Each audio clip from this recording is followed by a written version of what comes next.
The most hated kid on the internet right now, whose rise to fame has just been the most annoying and relentlessly inappropriate behavior, has literally crashed his McLaren and almost got himself and his friend, aka his cameraman, killed. And you know, after something like this, was this a turning point where the character finally broke and we saw who he really was? No, it just got a lot worse. Jack Doherty filmed himself driving his McLaren on a rainy day while paying zero attention to the road in a supercar. Like, think about it, guys.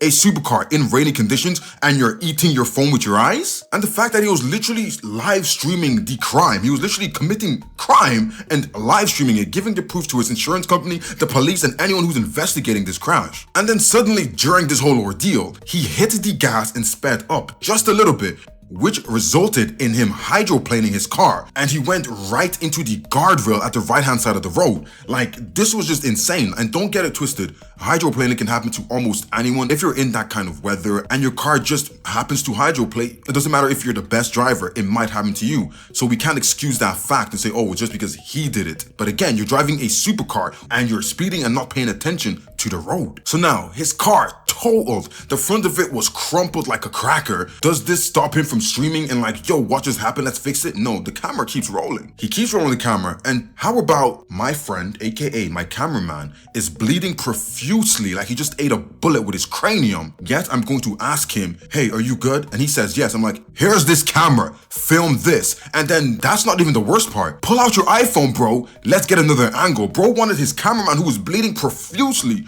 to film the crash and to go get angles for shorts on the iPhone. The lack of care for his friend's health.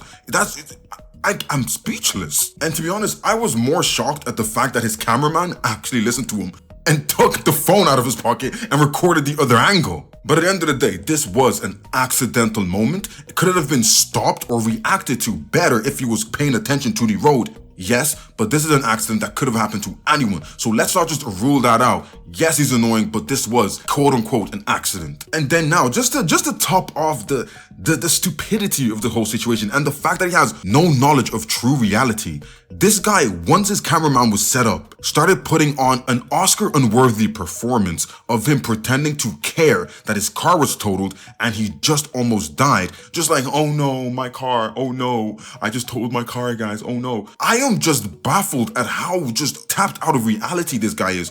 His eyes, again, still glued to his phones, looking at the chat. You almost lost your life. You're not even checking yourself to say, do I have any injuries that I can't feel right now because of adrenaline? No. Brody was looking at his phone like, what is the chat going to tell you? They're all at home, all safe right now, while you just crashed trying to see what their opinions were. Because it's like, you have to ask yourself, yes, we are all content creators. We're all trying to do this whole content thing. But how far do you go to create content? The odds of someone else being involved in this crash, or even a stockpile of crashes on this road, in this weather, was so massive. And luckily, no one else was involved except for him and his friend. But the possibilities were literally endless. Yet all he could care about was the chat and to get clips and farm freaking clips for this accident. Like, this accident wasn't just for clips and to get viral, but obviously Jack Doherty thinks that this clip here, him doing stupid things, him being in a life and death situation, was going to obviously get him a lot of clicks. And yes, it did, because the world likes to see those kind of things now. And again, luckily, him and his friend are both okay. It seems that they're good. We haven't seen any news of them actually sustaining any major injuries. So this is good. This is a second chance for him to kind of reevaluate his life. But will he? I don't think so. His current streaming platform, Kick, they did ban him. But again, I'm looking at it like, Kick, they probably ban him for a week or two, then they're gonna let him right back onto the platform.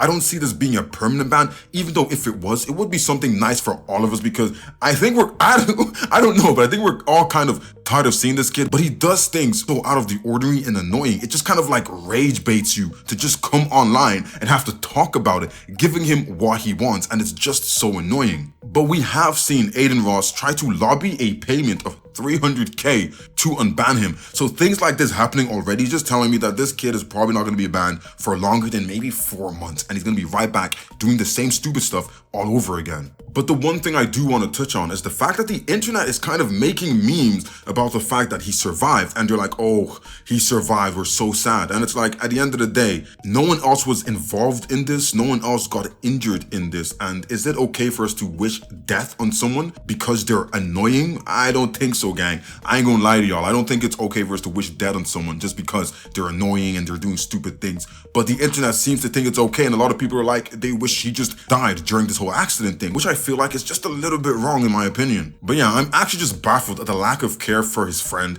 and the stupidity of speeding and looking at your phone in a supercar. That's just kind of wild to me. But anyway, let me know what you guys think about this situation. Are you guys as bamboozled about it as I am? And I'm like, why does this kid not have any sense of actual reality and even danger? Like, we should have a fight or flight sense, and he kind of has none of that, just for the clip, just for the farm, just for the content, which is crazy to me. Don't forget, if you are new here, make sure to like, subscribe, let me know your opinions down below, and I'll see you guys on the next one.